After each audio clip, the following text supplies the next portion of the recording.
ആദ്യമേ ഫയൽ എടുക്കുന്നു. ഇതുണ്ടോ, ഇവിടെ ഫയൽ എടുക്കുന്നു. ഇമ്പോർട്ട് ചെയ്യുന്ന നമുക്ക് വേണ്ട ഡ്രോയിങ്സ് ഏതാണോ അത് നോക്കുന്നു. അത് നോക്കി ഇപ്പോൾ ഇന്നത്തെ നമ്മളിപ്പോൾ ലാസ്റ്റത്തെ ഈ 3 എടുത്തേക്കുന്നത്, ആ 3 എടുക്കുന്നു. ഇവിടെ ഓപ്പൺ കൊടുക്കുന്നു. താഴെ സാധനം കയറി വന്നു. എന്നിട്ട് നമ്മളിതിനെ മുഴുവനായിട്ടൊന്ന് സെലക്ട് ചെയ്യുന്നു. ഫുള്ളായിട്ട് സെലക്ട് ചെയ്യണം. ഇടയ്ക്കൊന്ന് സെലക്ട് ചെയ്യാൻ പോലെ ഫുള്ളായിട്ട് സെലക്ട് ചെയ്യണം. ഫുള്ളായിട്ട് സെലക്ട് ചെയ്തിട്ട് ഗ്രൂപ്പ് ചെയ്യണം. അല്ലെങ്കിൽ ആദ്യമേ തന്നെ സെലക്ട് ചെയ്യുന്നതിന് മുന്നേ നമ്മൾ ആദ്യമേ ഇതിൻ്റെ നമ്മൾ ഔട്ടറിലൊരു ബോക്സ് വരുന്നുണ്ട്. ആ ബോക്സ് മാത്രമേ കണ്ടോ സെലക്ട് ആകുമ്പം ഇത് കണ്ടോ ഡോട്ടായിട്ട് വരും സെലക്ട് ആകുന്ന സമയത്ത്. എന്നിട്ട് അത് മാത്രമായിട്ട് അങ്ങ് ഡിലീറ്റ് ചെയ്യുക. അപ്പോൾ നമ്മുടെ ഔട്ടർ ലൈൻ അങ്ങ് പോയി. ഇനി നമുക്ക് ഇതിനെ മൊത്തത്തിലൊന്ന് ഗ്രൂപ്പ് ചെയ്യാം. ഇതാണോ, അതെവിടെ ഗ്രൂപ്പ് കൊടുക്കുക. അപ്പോൾ മൊത്തത്തിൽ ഗ്രൂപ്പായി. ഇനി ഈ സെയിം സാധനത്തെ ഇതിനെ ഫുള്ളായിട്ട് നമ്മൾ നേരെ കൊണ്ടുവന്ന് നമ്മുടെ ബോക്സിനകത്തോട്ട് കയറ്റി വെക്കുന്നു. ബോക്സിനോട്ട് കയറ്റി വെക്കുമ്പോൾ ഇത് കണ്ട കറക്റ്റ് ആയിട്ടില്ല, തികയുന്നില്ല. അപ്പോൾ നമ്മൾ എന്നാ ചെയ്യണമെന്ന് വെച്ച് കഴിഞ്ഞാൽ നേരെ അതിനെ തിരിക്കണം. തിരിക്കാൻ വേണ്ടി നമുക്കിവിടെ ട്രാൻസ്ഫോം എന്ന് പറഞ്ഞൊരു ഓപ്ഷൻ ഉണ്ട്. ഉണ്ടോ, ട്രാൻസ്ഫോം എടുക്കുക, റൊട്ടേറ്റ് 90 കൊടുക്കുക. ഉണ്ടോ, കഴിഞ്ഞ് അതിനകത്ത് കയറി കറക്റ്റ് ആയില്ല.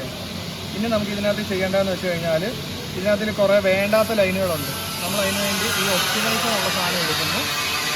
അവിടെ മെർജ് ലൈൻസ് കണ്ടില്ലേ, മെർജ് ലൈൻ കൊടുക്കുന്നു. ഓക്കെ കൊടുക്കുക. വീണ്ടും ഒന്നുകൂടെ ഒപ്റ്റിമൈസ് എടുക്കുന്നു. ഡിലീറ്റ് ഡ്യൂപ്ലിക്കേറ്റ് കൊടുക്കുന്നു. ഓക്കെ കൊടുക്കുന്നു. അപ്പോൾ അതിനകത്തിന് വേണ്ടാത്ത സാധനങ്ങളെല്ലാം പോയിട്ടുണ്ട്. ഇനി നമുക്ക് ഇതിനകത്ത് ചെയ്യേണ്ടതെന്ന് വെച്ച് കഴിഞ്ഞാൽ ഇവിടെ ചെറിയ ചെറിയ കുറേ ലൈനുകളുണ്ട്. ഇതുണ്ടോ, ഇങ്ങനെ നമ്മൾ എടുത്തേക്കുന്നത്. അതിനെ മാത്രമായിട്ട് നമ്മൾ ബെൻഡ് ചെയ്യാൻ വേണ്ടിയുള്ളത്. അപ്പോൾ ഇത് നമുക്ക് കട്ടാകണ്ട. അപ്പോൾ അതിനെന്ന് വെച്ചാൽ അതിനെ പുറത്ത് എല്ലാവരും ഇതുണ്ടോ, ഇതിനെ മാത്രമായിട്ട് കൊണ്ടുവന്ന് സെലക്ട് ചെയ്യുക. എന്നിട്ട് സെലക്ട് കൊടുക്കുക. സെലക്ട് സിമിലർ ഫിഗർ കൊടുക്കുക. അത് കൊടുക്കുക. അപ്പോഴത്തേക്കും അത് സെലക്ട് ആയി. എന്നിട്ട് എന്നാന്ന് വെച്ചാൽ ഇവിടെ കൊണ്ടുവന്ന് അതിന് കളർ കൊടുക്കുക. നമ്മളിപ്പോൾ പിങ്ക് കളർ കൊടുക്കുന്നത് കട്ടാകത്തില്ല. ഗ്രീൻ ലൈൻ വന്നേക്കുന്നത് മൊത്തം കട്ടാകും.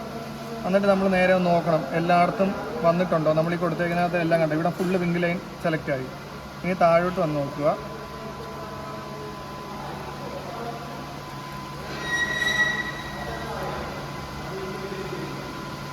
താഴെ എല്ലായിടത്തും സെലക്ട് ആയില്ലേ, സെലക്ട് ആയി.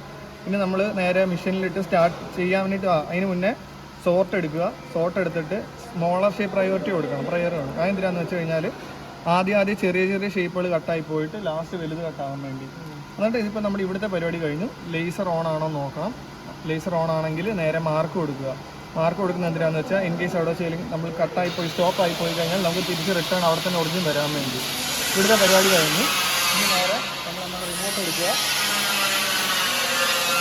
റിമോട്ടിൽ നേരെ താഴത്തെ നമ്മൾ